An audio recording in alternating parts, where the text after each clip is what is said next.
ಉಪಮುಖ್ಯಮಂತ್ರಿ ಡಿಕೆ ಶಿವಕುಮಾರ್ ಪರವಾಗಿ ಹೇಳಿಕೆ ನೀಡಿರುವ ಆದಿಚುಂಚನಗಿರಿ ಮಠದ ಪೀಠಾಧ್ಯಕ್ಷ ಚುಂಚಿ ಶ್ರೀಗಳ ಹೇಳಿಕೆಗಳು ಜನಮನಕ್ಕೆ ಘಾಸಿ ಮಾಡುತ್ತಿವೆ. ವಿನಯಪೂರ್ವಕವಾಗಿ ನೋವಿನಿಂದ ಮಾತನಾಡ್ತಿದ್ದೇನೆ ಅಂತ ಮಾಜಿ ಶಾಸಕ ಎಟಿ ರಾಮಸ್ವಾಮಿ ಅಸಮಾಧಾನ ವ್ಯಕ್ತಪಡಿಸಿದ್ದಲ್ಲದೆ ಆಕ್ರೋಶ ಕೂಡ ವ್ಯಕ್ತಪಡಿಸಿದರು. ಧರ್ಮಗುರುಗಳ ಪಕ್ಷಪಾತ ಹೇಳಿಕೆ ಜನಮನಕ್ಕೆ ಘಾಸಿ ತರಿಸುತ್ತಿದೆ ಅಂತ ರಾಮಸ್ವಾಮಿ ಆಕ್ರೋಶ ವ್ಯಕ್ತಪಡಿಸಿದರು. ಅಸಂಸ್ಕೃತ ಆಡಳಿತದಿಂದ ರಾಜ್ಯ ಭ್ರಷ್ಟವಾಗಿದೆ. ಮಠಗಳು ಧರ್ಮ ನ್ಯಾಯದ ಹಾದಿ ತೋರಬೇಕು. ಜಾತಿ ಸಮುದಾಯ ಪರ ನಿಲ್ಲುವುದು ಸಮಾಜಕ್ಕೆ ಅಪಾಯ ಅಂತ ಎಟಿ ರಾಮಸ್ವಾಮಿ ಹೇಳಿದರು. ನೀವು ಕೂಡ ರಾಜಕಾರಣಿಗಳ ತರ ಪುಡಾರಿಗಳ ತರ ಆಗೋದಾದ್ರೆ ಮಾರ್ಗದರ್ಶನ ಮಾಡೋರೆ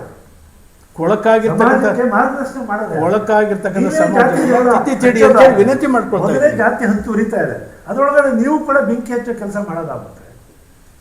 ಸಮಾಜ ಉಳಿಸೋರೆ, ಒಟ್ಟು ಸಮಾಜದ ಬಗ್ಗೆ ಯೋಚನೆ ಮಾಡೋರೆ. ನೀವು ಬರೀ ಜಗಳ ಮಾಡೋದು, ಬೆಂಕಿ ಹಚ್ಚೋರೆ. ಅವ್ರ ವಿರುದ್ಧವಾಗಿ ಏನಾದ್ರು ಒಂದು ಮೂವ್ಮೆಂಟ್ ಶುರು ಹೋಗ್ಬೇಕಲ್ಲ. ಈಗ ಎಲ್ಲರ ಮೇಲೆ ನಾವು ಮೂವ್ಮೆಂಟ್ ಶುರು ಮಾಡ್ತೀವಿ, ವಿರೋಧ ಮಾಡ್ತೀವಿ. ಈಗ ಅವ್ರ ವಿರುದ್ಧ ಒಂದು ಮೂವ್ಮೆಂಟ್ ಶುರು ಹೋಗ್ಬೇಕಲ್ಲ. ಸಮಾಜ ಮಾರ್ಗದರ್ಶಕರೇ ಅಡ್ಡದಾರಿ ಹಿಡಿದ್ಮೇಲೆ ಅವ್ರು ಯಾರು ಹೇಳ್ಬೇಕು? ನಿಮ್ಮಿಂದಲೇ ಆಗಲಿ. ಅವರನ್ನು ಪ್ರಶ್ನೆ ಮಾಡ್ತಾ ಇದ್ದಾರೆ ಅಂತ ಅವ್ರಿಗೆ ಗೊತ್ತಾಗಬೇಕು. ನಾವು ಶುರು ಮಾಡಿದ್ವಿ, ಪ್ರಶ್ನೆ ಮಾಡ್ತಾ ಇದ್ದಾರೆ, ಇದೆಲ್ಲ ಸರಿ ಇಲ್ಲ ಅಂತ ಹೇಳಿ ನಿಜವಾದ ಅಕ್ಷಮ್ಯ ಅಪರಾಧ ರೀ ಅವ್ರು ಮಾಡ್ತಾ ಇರೋ ಕೆಲಸ. ಒಬ್ಬ ವ್ಯಕ್ತಿ ಪರ ಹೇಳಿಕೆ ಕೊಡೋದು ಅಂತ ಅವ್ರು ಯಾರವರು? ಯಾಕೆ ಕೇಂದ್ರವಾಗಿ ಅವ್ರಿಗೆ ಓಟಿದ್ಯಾ? ಸಮುದಾಯನೇ ನಮ್ಗೊಬ್ಬ ಸ್ವಾಮೀಜಿ ಬೇಕಂತ ಹೇಳ್ಕೊಂಡು ಒಂದು ಸಮುದಾಯನ ಒಂದು ಪೀಠ ಸ್ಥಾಪನೆ ಮಾಡಿ ಒಬ್ಬ ಸ್ವಾಮೀಜಿ ಸ್ಥಾಪನೆ ಮಾಡ್ತಾರೆ. ಸ್ವಾಮೀಜಿ ಇನ್ನೇನ್ ಮಾಡ್ತಾರೆ ಸರ್? ಸ್ವಾಮೀಜಿ ಅವನು ಎಜುಕೇಶನ್ ಇನ್ಸ್ಟಿಟ್ಯೂಷನ್ ಮಾಡಿ ಹಂಗಾದ್ರೆ ನೀವು ಧಾರ್ಮಿಕ ಗುರುಗಳು ಅಂತ ಹೇಳ್ಕೋಬೇಡಿ. ಒಬ್ಬ ಭ್ರಷ್ಟಾಚಾರ ಮಾಡಿರ್ತಾನೆ, ಅವನಿಗೆ ಸಪೋರ್ಟ್ ಮಾಡಿರ್ತೀರಿ ನೀವು.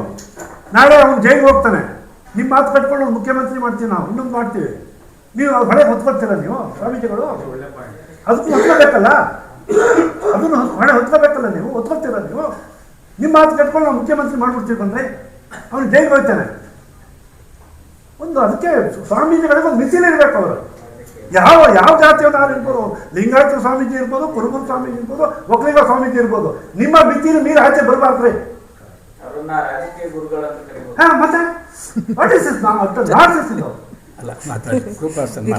ಇಲ್ಲ, ಒಂದು ತುಂಬಾ ಮುಖ್ಯವಾಗಿ ಯಾಕೆ ಇವತ್ತು ಸರ್ ಅಂತವರು ನೇತೃತ್ವದಲ್ಲಿ ನಾವು ಬರಬೇಕಾಯ್ತು ಅಂತಂದ್ರೆ, ಅವರು ಪರಿಸರಕ್ಕಾಗಿ ನಾವು ಅಂತ ಹೇಳಿ ಈಗ ಸಂಘಟನೆ ಇಡೀ ರಾಜ್ಯಾದ್ಯಂತ ಇರುವಂತಹ ಎಲ್ಲ ಬೇರೆ ಬೇರೆ ಬಿಡಿಬಿಡಿಯಾಗಿ ಕೆಲಸ ಮಾಡ್ತಾ ಇರುವ ಪರಿಸರಕ್ಕಾಗಿ ಕೆಲಸ ಮಾಡ್ತಿರೋರ್ನೆಲ್ಲ ಒಗ್ಗೂಡಿಸಿ ಪರಶುರಾಮೇಗೌಡರು ಪಶ್ಚಿಮ ಘಟ್ಟದಲ್ಲಿ ಬೃಹತ್ ಯೋಜನೆಗಳು ಪರಿಸರ ನಾಶಕ್ಕೆ ಕಾರಣವಾಗ್ತಿವೆ ಅಂತ ವಿಷಾದಿಸಿದ್ರು. ವನ್ಯಜೀವಿ ಮಾನವ ಸಂಘರ್ಷ ಹೆಚ್ಚುತ್ತಿದೆ. ಮಠಾಧೀಶರು ಮತ್ತು ಸಮಾಜ ಒಟ್ಟಾಗಿ ಪರಿಸರ ಸಂರಕ್ಷಣೆಗೆ ಮುಂದೆ ಬರಬೇಕು ಅಂತ ರೂಪಾ ಹಾಸನ್ ಅವರು ಒತ್ತಾಯಿಸಿದ್ರು. ಬಂದಿದ್ದಾರೆ ಹೋರಾಟವನ್ನ. ಆ ಕಾನೂನು ಹೋರಾಟವನ್ನು ಹೆಚ್ಚೆಚ್ಚು ಮಾಡಬೇಕು. ನಾವು ಖಂಡಿತವಾಗೂ ಅದ್ರ ಕಡೆಗೂ ಹೆಚ್ಚು ಗಮನವನ್ನ ಕೊಡ್ತೀವಿ. ನಾವು ಮಾಡ್ಬೋದು, ಜನಸಾಮಾನ್ಯರು ಇರ್ಬೋದು, ಎಲ್ಲರಿಗೂ ಕೂಡ ಒಂದು ಜಾಗೃತಿಯನ್ನ ಮೂಡಿಸುವಂತಹ ಇವತ್ತು ಈ ಹಂತಕ್ಕೆ ಬಂದು ನಿಂತಿದ್ಯಪ್ಪ ಪರಿಸರ, ಇದ್ರ ಕಡೆ ನೋಡಿ ಅಂತ ಹೇಳುವಂತ ಸಾಧ್ಯತೆ ಇರೋದು ದಯವಿಟ್ಟು ನಿಮಗೆ ನೀವುಗಳು ಮಾಡಿ ಅಂತ ಕೇಳ್ಕೊಂತೀನಿ. ಆಗ್ಬೇಕು, ಖಂಡಿತ ಆಗ್ಬೇಕು ಸರ್.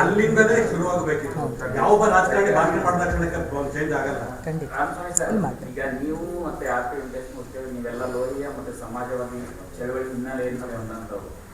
ಸಿದ್ದರಾಮಯ್ಯ ಕೂಡ ನಿಮಗೆ ಅದೇ ಹಿನ್ನೆಲೆಯಿಂದ ಬಂದಿರೋದ್ರಿಂದ, ನಿಮ್ಮ ಜೊತೆ ನಿಕಟ ಸಂಪರ್ಕ ಇರೋದ್ರಿಂದ ನೀವು ಅವ್ರ ಜೊತೆ ನೇರವಾಗಿ ಮಾತಾಡಕ್ ಆಗಲ್ಲ ಸರ್.